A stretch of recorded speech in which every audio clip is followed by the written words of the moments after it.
તો નમસ્કાર ગુજરાત વિડીયોમાં તમારું સ્વાગત છે। ત્યારે દેશ દુનિયાના તમામ ખેડૂત સમાચાર અને ગુજરાતની તમામ મોટી અપડેટ જોવા માટે ચેનલને સબસ્ક્રાઇબ અને વિડીયોને લાઇક કરવાનું ના ભૂલશો। ત્યારે નવા વર્ષના પહેલા જ દિવસે આપણે મોટા સમાચારોની હેડલાઇન પર નજર કરીએ તો સૌથી પહેલાં વાત કરીશું નવા વર્ષથી આ નિયમો બદલાવા જઈ રહ્યા છે। જી હા દોસ્તો, નવા વર્ષથી નિયમો બદલાવા જઈ રહ્યા છે તો લાખો ખેડૂતોને થશે ફાયદો। જી હા મિત્રો, ત્યારે જનધન ખાતા ધારકોને 1.30 લાખ રૂપિયાની સહાય મળશે તો લાખો ખેડૂતોને થશે ફાયદો। જી હા મિત્રો, ત્યારે 2024માં પેટ્રોલ અને ડીઝલના ભાવમાં થશે ઘટાડો તેવું હાલમાં અનુમાન લગાવવામાં આવી રહ્યું છે। તો સીએમ પટેલે કરી ગ્રાન્ટની જાહેરાત। જી હા મિત્રો, ખેડૂતોને 4,000નો હપ્તો મળશે તો હવે ખેડૂતો માટે નવી યોજના શરૂ થઈ ગઈ છે। ત્યારે મિત્રો, ખેડૂતો માટે જે અરજી પ્રક્રિયા શરૂ કરવામાં આવી છે તો હવે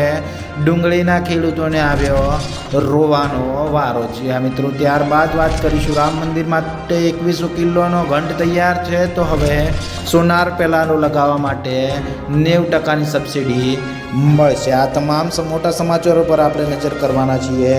ત્યારે સૌથી પહેલાં ખેડૂત મિત્રો નજર કરીશું આપણે નવો વર્ષ એટલે કે આજે 2024ની 1 જાન્યુઆરી થઈ છે અને આ 8 નિયમો બદલાવા જઈ રહ્યા છે। જી હા મિત્રો, એટલે કે આજથી જ નવા વર્ષની શરૂઆત થઈ ગઈ છે। ત્યારે આવી સ્થિતિમાં નવું વર્ષ લોકોના જીવનમાં ખુશીઓ લઈને આવી રહ્યું છે। એટલે આપણે પણ આપણી ચેનલ વતી તમામ ખેડૂત મિત્રો અને આપણા જે વ્યુઅર છે એમને ભગવાન માતાજી તરફથી 2024માં તમામ ખુશીઓ મળે તેવી માતાજી ઈષ્ટદેવની પ્રાર્થના કરીએ છીએ। ત્યારે હવે સમાચારોની વાત કરીએ। ત્યારે વર્ષની શરૂઆતમાં જ કેટલીક બાબતોમાં મોટા ફેરફારો થવાના છે જેની સીધી અસર સામાન્ય માણસના ખિસ્સા પર પડશે। ત્યારે આ વર્ષે ઘણા મોટા ફેરફારો થશે અને જ્યારે સામાન્ય માણસોને આ ફેરફારોનું ખબરની હોવી જરૂરી છે। ત્યારે લોકસભાની ચૂંટણી પણ 2024માં જ યોજાવાની છે। આ સિવાય સિમ કાર્ડ અને જીએસટીને લઈને પણ એક મોટું અપડેટ સામે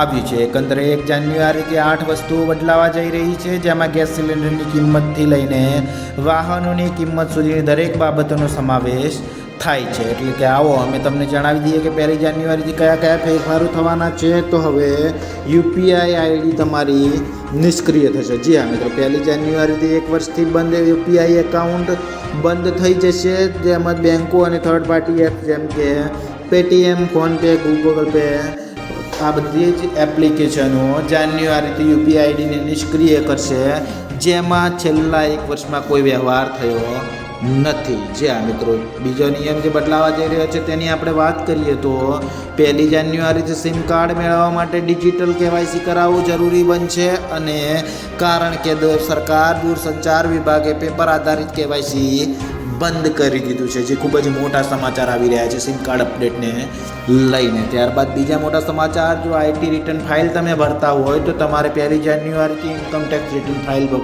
કરવા માટે દંડ ચૂકવવો પડી શકે છે। ખરેખર તે 31 ડિસેમ્બર વિલંબિત આઈટી રિટર્ન ફાઇલ કરાવવાની છેલ્લી તારીખ છે, જો કે આ તારીખ ગઈકાલે સમાપ્ત થઈ હોવાથી આવી સ્થિતિમાં 1 જાન્યુઆરીથી દંડ વસૂલાશે, જે ખૂબ જ મોટા સમાચાર આવી રહ્યા છે। ત્યારબાદ મિત્રો બીજા મોટા સમાચારની વાત કરવામાં આવે તો 7 મોંઘા થશે વાહનો। એટલે કે 1 જાન્યુઆરીથી દેશની ઘણી મોટી કાર કંપનીઓએ વાહનોની કિંમતો વધારવાનો નિર્ણય લીધો છે। આ લિસ્ટમાં આપણે લક્ઝરી વાહનોના નામ પણ સામેલ કરવામાં આવેલા છે। એટલે જો તમે પણ ગાડી લેવાનું વિચારતા હોય તો તમને હવે ગાડી મોંઘી પડશે, જે તમારા માટે એક ખિસ્સાના ભાર વધારી શકે છે તમે જો તમારે ગાડી લેવી હોય તો। ત્યારબાદ મિત્રો પાસપોર્ટ અને વિઝાના નિયમો બદલાયા છે। એટલે કે વર્ષ 2024થી વિદેશમાં અકસ્માત કરતા વિદ્યાર્થીઓએ નોકરી માટે તેમનો અભ્યાસ પૂરો થાય તે પહેલાં વિઝા માટે અરજી કરવી પડશે। એટલે કે ત્યાં સુધી કોઈ પણ દેશના વિદ્યાર્થીઓને વર્ક વિઝા પર સ્વિચ કરી શકશે નહીં અને જ્યાં સુધી તેનો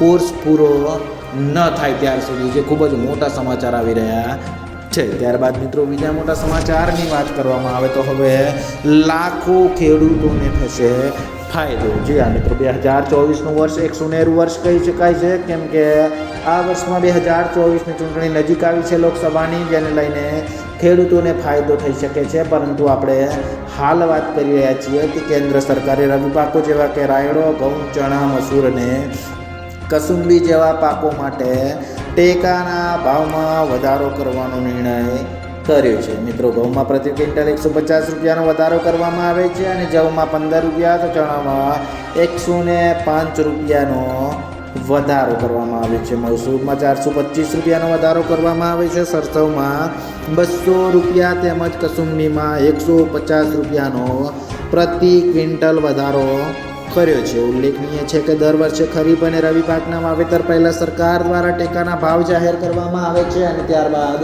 ખરીદી કરવામાં આવે છે, જે ખૂબ જ મોટા સમાચાર આવી રહ્યા છે. ત્યારબાદ મિત્રો બીજા મોટા સમાચારની વાત કરવામાં આવે તો હવે જનધન ખાતા ધારકોને 1.30 લાખની સહાય. તો કઈ રીતે તમે આ સહાય મેળવી શકો છો? મિત્રો, પ્રધાનમંત્રી જનધન યોજના હેઠળ ખોલવામાં આવેલા ખાતામાં ખાતાધારકને કુલ 1.30 લાખ રૂપિયાનો લાભ આપવામાં આવે છે. આમાં અકસ્માત વીમો પણ આપવામાં આવે છે અને ખાતાધારકને 30,000 રૂપિયાનો સામાન્ય વીમા આવે છે. જેમાં 1 લાખ રૂપિયાનો અકસ્માત વીમો આપવામાં આવે છે. મિત્રો, ત્યારે આવી સ્થિતિમાં જો ખાતાધારકને અકસ્માત થાય છે તો 30,000 રૂપિયામાં આપવામાં આવે છે. જો આ અકસ્માત ખાતાધારકનું મૃત્યુ થાય છે તો 1 લાખ રૂપિયા આપવામાં આવે છે, એટલે કે કુલ 1.30 લાખ રૂપિયાનો લાભ મળે છે, જે ખૂબ જ મોટા સમાચાર આવી રહ્યા છે. ત્યારબાદ મિત્રો બીજા મોટા સમાચારની વાત કરવામાં આવે તો હવે પેટ્રોલ અને ડીઝલના ભાવમાં થશે ઘટાડો, કેમ કે લોકસભાની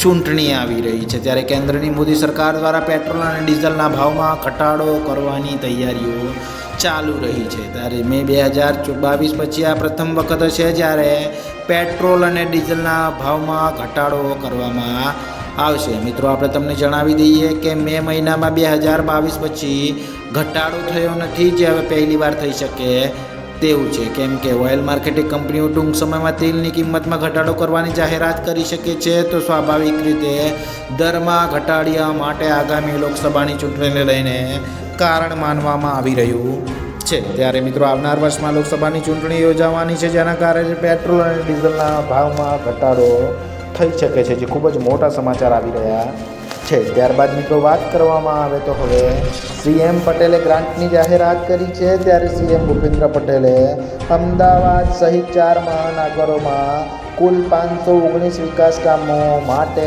455.35 કરોડ રૂપિયા ફાળવવાની સૈદ્ધાંતિક મંજૂરી આપી છે. મિત્રો, 4 મહાનગરપાલિકાઓમાં ભાવનગર, અમદાવાદ, જામનગર અને જૂનાગઢ સામેલ છે, જેમાં સ્વર્ણિમ જયંતિ મુખ્યમંત્રી શહેરી વિકાસ યોજના હેઠળ વિકાસના વિવિધ કાર્યો માટે આ ગ્રાન્ટની મંજૂરી મળી શકે છે. મિત્રો, વાત કરવામાં આવે જે અંતર્ગત પાણી પુરવઠા, drainage, road, street light, storm water pipeline, lake અને બ્યુટિફિકેશન જેવા કામ થશે, જે ખૂબ જ મોટા સમાચાર આવી રહ્યા છે. ત્યારબાદ મિત્રો વાત કરવામાં આવે તો હવે ખેડૂતો માટે નવી યોજનાઓ શરૂ કરવામાં આવી છે. તો ગુજરાત સરકાર દ્વારા ખેડૂતો માટે અનેક સબસિડી યોજનાઓ ચલાવવામાં આવે છે. ત્યારે ખેડૂતોને વિવિધ પ્રકારના પાક ઉગાડવા માટે અને અનેક કૃષિ સાધનની જરૂરિયાત ઊભી થતી હોય છે. ત્યારે આઈ ખેડૂત પોર્ટલ ઉપર ખેડૂતોને કૃષિ સાધનની ખરીદી પર નાણાકીય સહાય આપવાની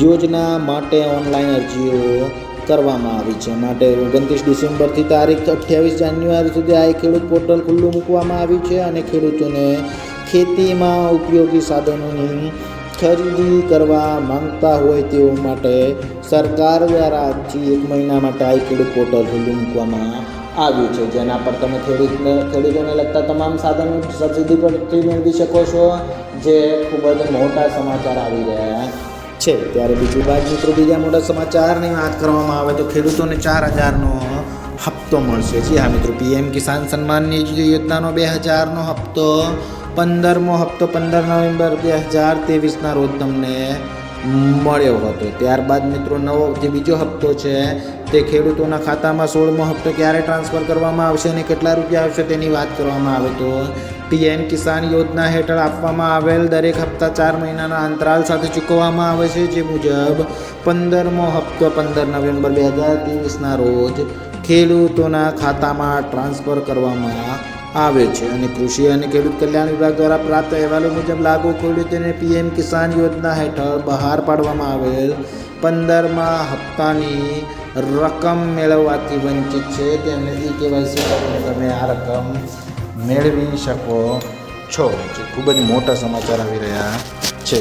ત્યારબાદ મિત્રો બીજા મોટા સમાચારની વાત કરવામાં આવે તો હવે ડુંગળીના ખેડૂતોને રોવાનો આવે છે વારો, કેમ કે ભાવનગરમાં આજે ખેડૂતોએ ડુંગળીની અંતિમ યાત્રા કાઢી હતી, જેમાં તેમણે વિરોધ કર્યો હતો અને આ યાત્રામાં ખેડૂતો રડતા જોવા મળ્યા હતા. અને આ યાત્રાનું કારણ આપણે તમને જણાવીએ તો સરકારે ડુંગળીની નિકાસ પર પ્રતિબંધ મૂક્યો છે અને આ કારણે એક મણનો ભાવ જે અગાઉ 800થી 900 રૂપિયા મળતા હતા તે હવે 300 રૂપિયા સુધી મળતા થયા છે, જેના લીધે ઓછા ભાવ મળતા ખેડૂતોને નુકસાનમાં વેઠવાનો વારો આવે છે. અને રોષે ભરાયેલા ખેડૂતોએ ભાવનગરમાં આજે ડુંગળીની અંતિમ યાત્રા કાઢી હતી, જે ખૂબ જ મોટા સમાચાર આવી રહ્યા છે. ત્યારબાદ મિત્રો બીજા મોટા સમાચારની વાત કરવામાં આવે તો રામ મંદિર માટે 2100 કિલોનો ઘંટ તૈયાર કરવામાં આવે છે. તો અયોધ્યામાં શ્રી રામ મંદિર માટે 2100 કિલોનો વિશાળ ઘંટ તૈયાર કરાયો છે. મિત્રો તમે બધા જાણો જ છો કે હાલમાં અયોધ્યામાં રામ મંદિરની ધામધૂમથી તૈયારી થઈ રહી છે, ત્યારે ક્યાંક ને ક્યાંક લાંબી મોટી અગરબત્તીઓ, ક્યાંક ધજાઓ, તો હવે 2100 કિલોનો મહાઘંટ તૈયાર કરવામાં આવ્યો છે. ત્યારે મિત્રો ઉત્તર પ્રદેશના ઘંટનગરી તરીકે ઓળખાતા જલેસરમાં ઘંટ તૈયાર કરાયો છે, જેને અયોધ્યા પહોંચતા લગભગ 10 દિવસ જેટલો સમય લાગશે. મિત્રો આ ઘંટને અષ્ટધાતુથી બનાવવામાં આવે છે, તેના નિર્માણમાં 25 લાખ રૂપિયા જેટલો ખર્ચ થયો છે. ત્યારે આ ઘંટ 6 ફૂટ ઊંચો અને 5 ફૂટ પહોળો છે. જો મિત્રો ઘંટ બનાવનાર કારીગરે જણાવ્યું છે કે તેને બનાવવામાં તમામ ધર્મના લોકોનો સહયોગ છે, જે ખૂબ જ મોટા સમાચાર આવી રહ્યા છે. ત્યારબાદ મિત્રો વાત કરવામાં આવે સોલાર પેનલો લાગવા 90% સબસિડી આપવામાં આવી રહી છે. તો તમે ધીરે ધીરે સોલાર એનર્જી બોલબાલા વધી રહી છે, ત્યારે ખેડૂતો પણ સોલાર પંપ વાપરતા થઈ ગયા છે અને આ માટે સરકારની વિવિધ યોજનાઓ પણ અમલમાં છે. ત્યારે મિત્રો સોલાર પંપથી ખેડૂત ભાઈઓને વીજળીના બિલમાંથી રાહત મળે છે અને આ પર્યાવરણ માટે પણ ફાયદાકારક છે. ત્યારે સરકારની ઘણી યોજનાઓ હેઠળ ખેડૂતોને સોલાર પંપ લગાવવા માટે સબસિડી આપવામાં આવે છે. ત્યારે મિત્રો સોલાર પંપની કિંમત વિશે વાત કરીએ તો તે કિંમતના ખેતીમાં સિંચાઈની જરૂરિયાતો તેમજ ખેતરની જમીનની પ્રકૃતિ અને સોલાર પંપની ક્ષમતા પર આધારિત છે. આ યોજનામાં કુસુમ યોજના મહત્વની યોજના છે અને આ યોજના હેઠળ ખેડૂતોને સોલાર પંપ લગાવવા 60% સબસિડી આપવામાં આવે છે, જે ખૂબ જ મોટા સમાચાર આવી રહ્યા છે. તો મિત્રો આ હતા 4K અપડેટના 10 મોટા સમાચાર. બીજા અપડેટ